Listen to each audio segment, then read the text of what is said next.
everybody. Today I have a very nerdy video for you. We are going to be talking about two of my favorite things, which is the devil and books.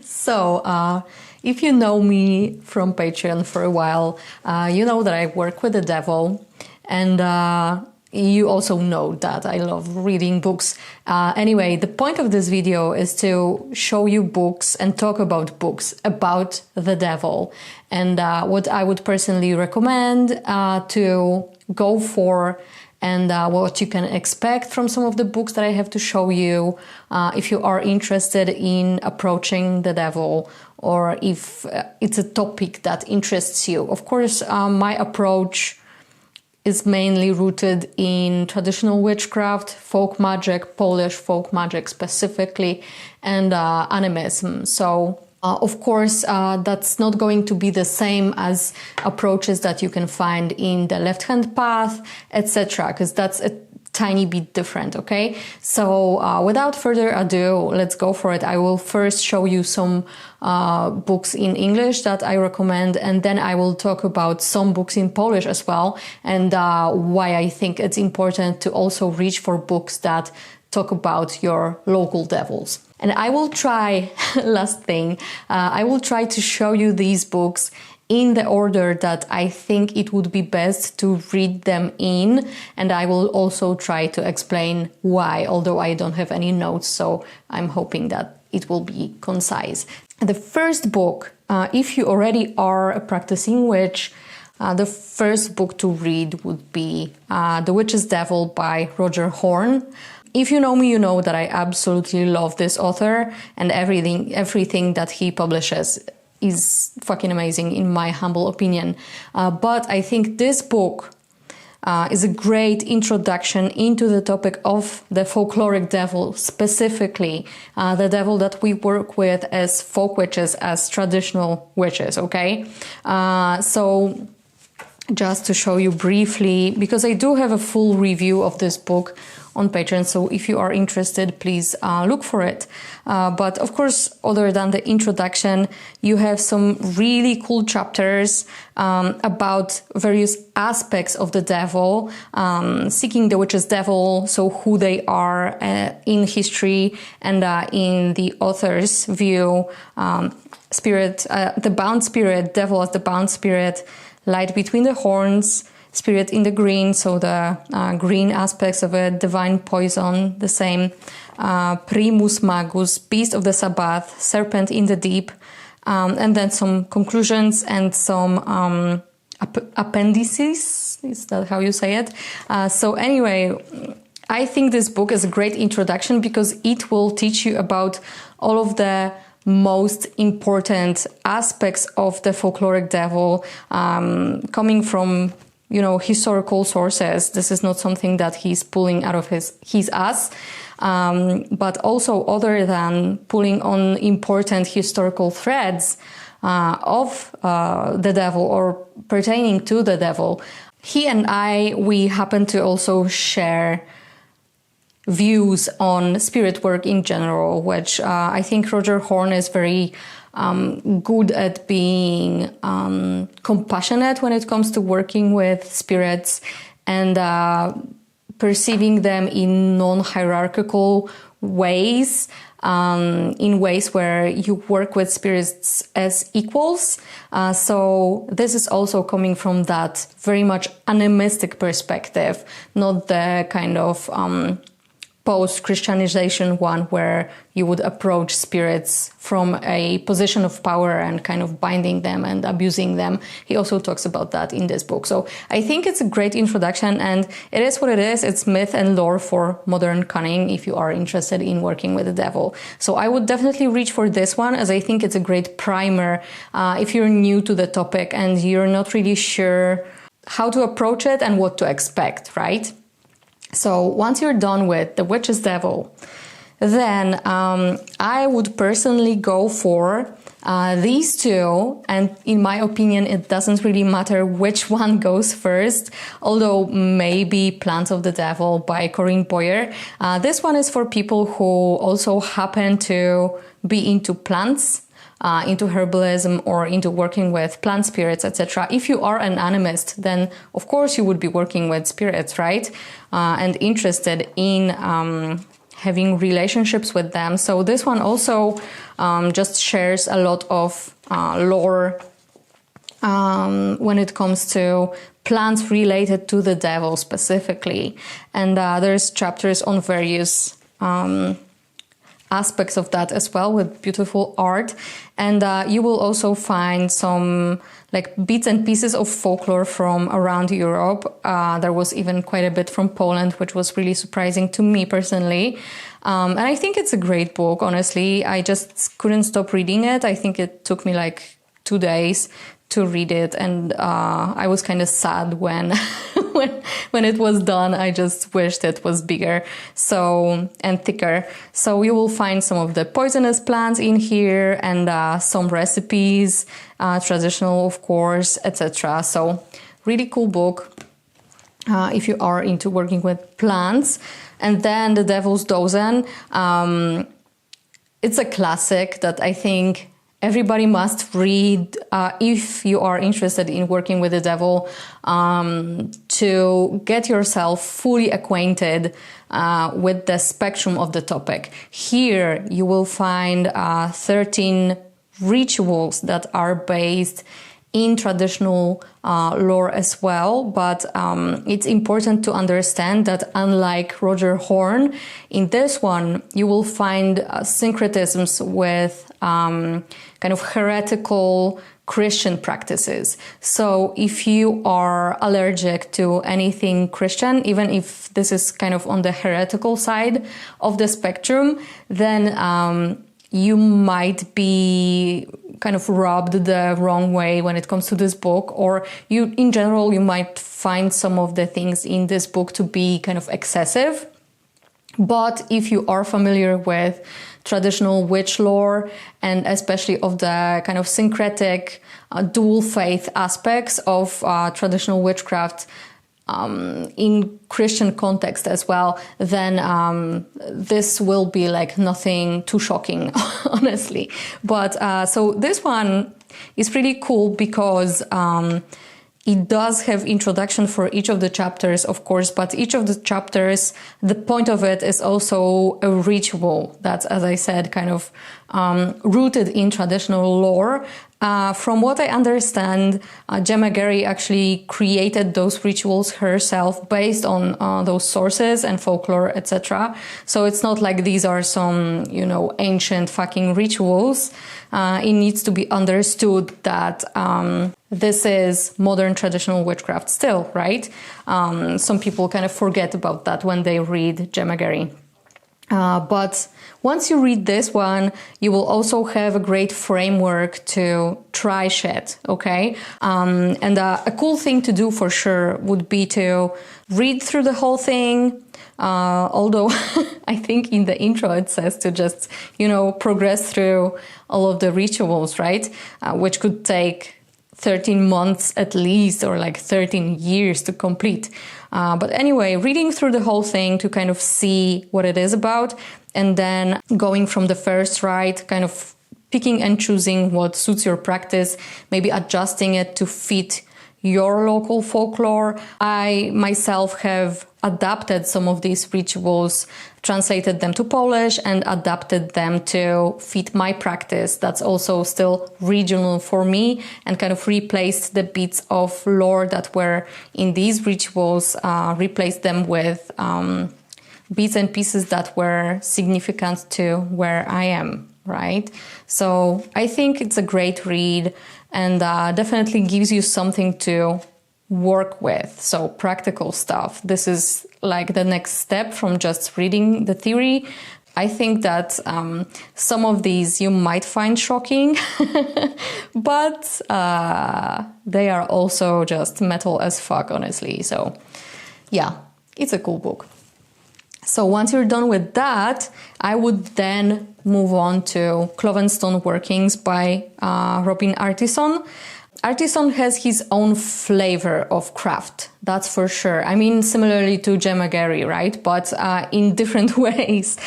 His practice is also deeply rooted in and sourced from traditional sources. But there's also a lot of UPG, and the way that this book is meant to be read, and there's also a lot of practical workings here, rituals and stuff. So you can learn a lot from here. But you need to understand that, at least from my perspective, it would be better not to engage in this material kind of at face value, but instead be very mindful of the UPG parts, so personal gnosis of the author, and replacing them with things that are significant to you again, right? So there's a spectrum of things that you can learn here.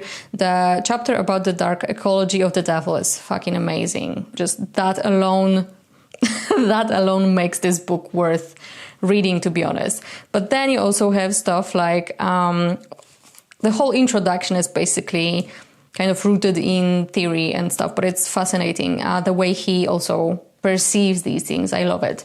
Then you kind of move on to practical stuff. So he talks about seeing the dead and kind of working with dreams, which working with dreams, his tech for it is awesome, I think.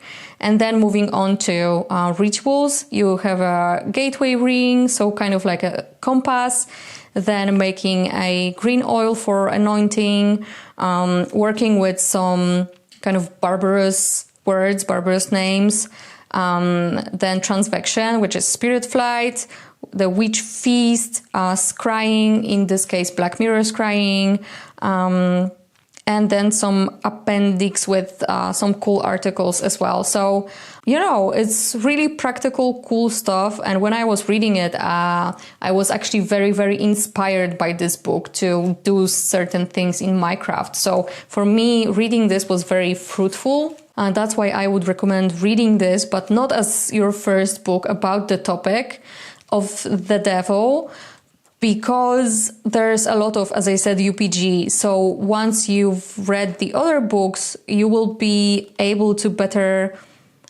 kind of, you know, recognize which parts are this author's personal gnosis versus what's kind of rooted in sources. So it will be just easier to, you know, be mindful of that, I think. But it's a great read, which I personally didn't expect, to be honest. So yeah, highly recommended.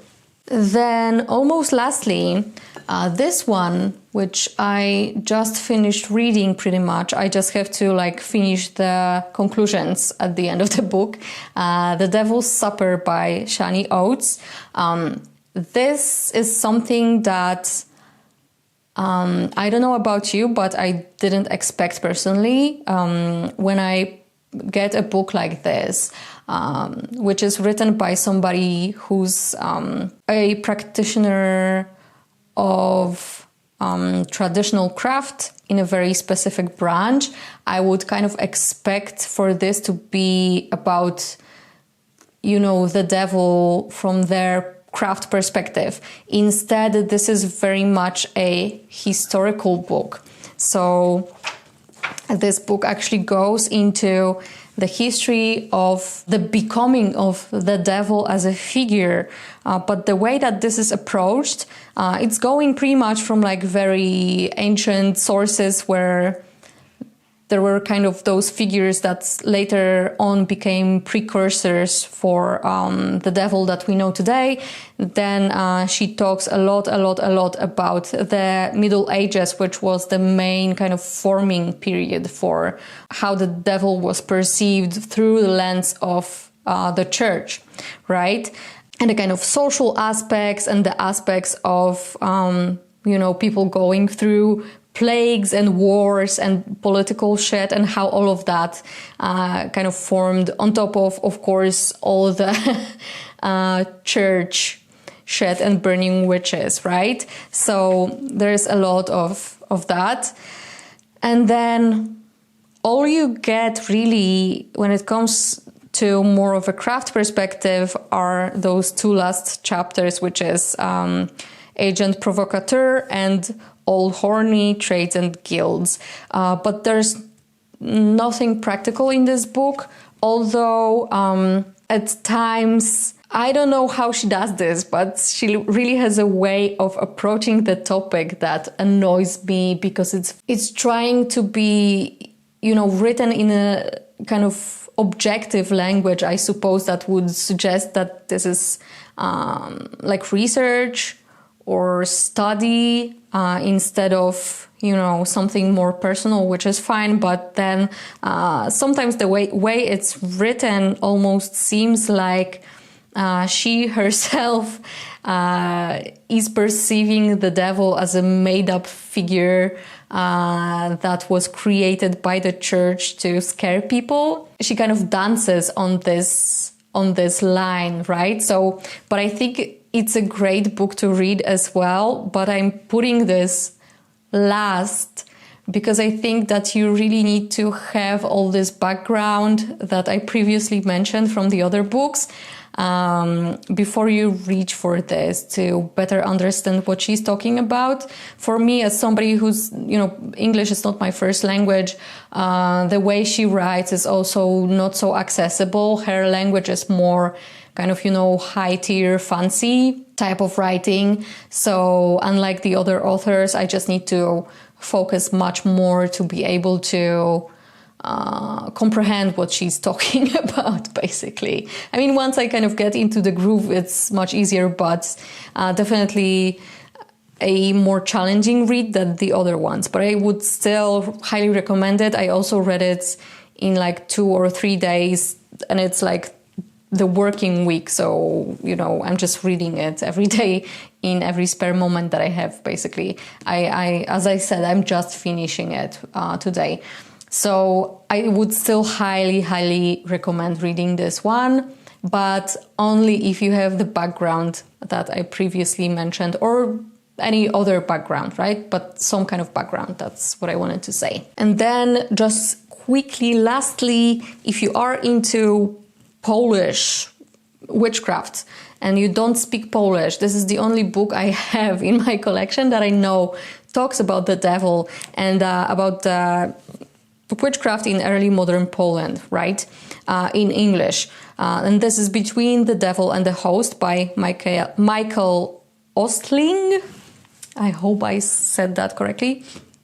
And this is not a book written by a witch. This is a book by a researcher, but at least you know what to expect. So unlike Shani Oates, who's a practitioner but wrote a thesis, which I didn't expect, here I know that I'm reading a thesis, right? So it's different. But anyway, you have all those chapters about the history of witchcraft in Poland, the religious aspects of it, and also the heretical aspects, and then the demonology, which talks about a candle for the devil. This is the aspects of dual faith, demon lovers, translating the devil, etc. So if you are into the Polish side of things and you don't speak Polish, this could be a good book to read on the topic. Although I'm not sure how accessible this one is. Last time I checked, it was very expensive. I got this gifted, luckily. So yeah. So moving on, I would like to talk about why it's important to find sources that talk about your local devils. I'm not sure if it's a thing everywhere globally. I think it is, but I could be wrong. So, but from what I understand, wherever you are in the world, you can find local folklore, local legends that talk about local devils or some type of devil-like spirits that exist locally. Right? So I think it's important because if you are a folk witch, a traditional witch, an animist, you might want to engage in those local devils instead of trying to reach for the big devil straight away or at all. It just makes sense if you are practicing regionally to reach to those spirits because they are closer to you and they will be more responsive as a result. So anyway, that aside, I will just show some books in Polish that I have in case you speak Polish and you would like to read about Polish devils. So this one is really cool. The title is Czary I czarty polskie. So it's like magic and devils of Poland or something like that, by Julian Tuwim. And this one is really cute. And it talks about all those also traditional aspects of, you know, witches, devils, the Sabbat, even the Black Mass, you know, stuff like that. So it's really cool. Other than that, I have books about just straight up like legends and stories, folkloric stories of the devil, Żywoty diabłów polskich, which is the lives of Polish devils. And this one is so here's the index. So this one is just like a collection of legends and folk stories about various Polish devils. So you have like Boruta, you have Rogaliński, you have Mephisto, you have Hejdasz, and so on. So, you know, there's various Polish devils and you can read their legends and stories in a book like this, right? And this gives you some ideas that you can actually use in your craft, right? Then I have another one, Diabeł w kulturze polskiej, the devil in Polish culture. And this one is exactly what it says it is. Unlike the first one, this one is, you know, kind of big brain stuff.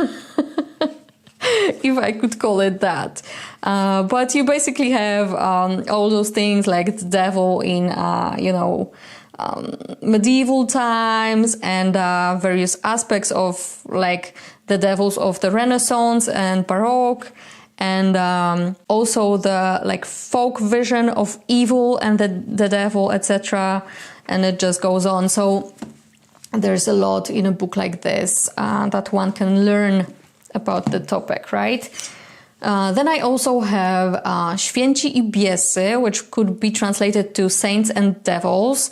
And this is like a super cool book with awesome illustrations in this like bestiary style, where you have, it's set up like a calendar where you have, you know, it's chronological dates for each of the saints for their feast days.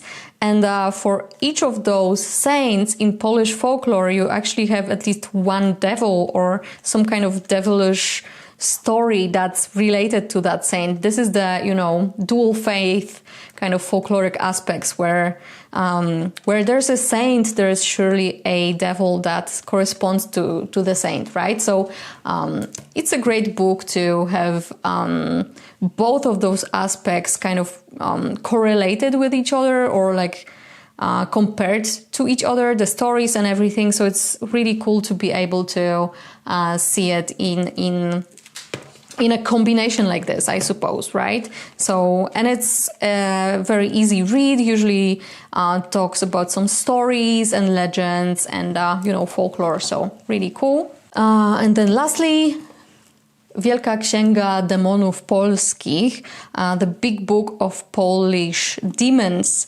And this one is exactly what it says it is. It's like an encyclopedia of all the demons and devils and beings and spirits, fucking everything that you can think of when it comes to spirits, right?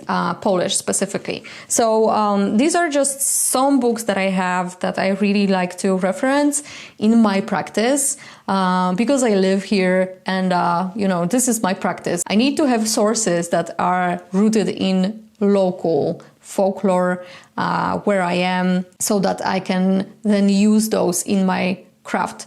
The way I incorporate this into my craft, just to like make it maybe clearer, is that, for example, when you are creating a ritual and you would like to contact a specific spirit, you can pull on the symbolism that comes up in legends and stories about those spirits, or like the way they look, or maybe some physical representations, items, etc., that are mentioned in relation to those spirits to make it easier for yourself. You can also often find correspondences with like plants, etc., when it comes to those spirits. So then everything can be incorporated into your craft as correspondences, as symbolism, even, oftentimes in legends, etc., there's mentioned like dates, times when those spirits are especially active, or like multiple names that they go by. All of that, like those names, for example, can be added to your prayers or invocations or some kind of callings, etc., that you use in your rituals. So that's how it can be practically incorporated into what you're doing, right? I think that's all when it comes to this topic. I just really wanted to share, because I often get this question like in DMs, in private messages.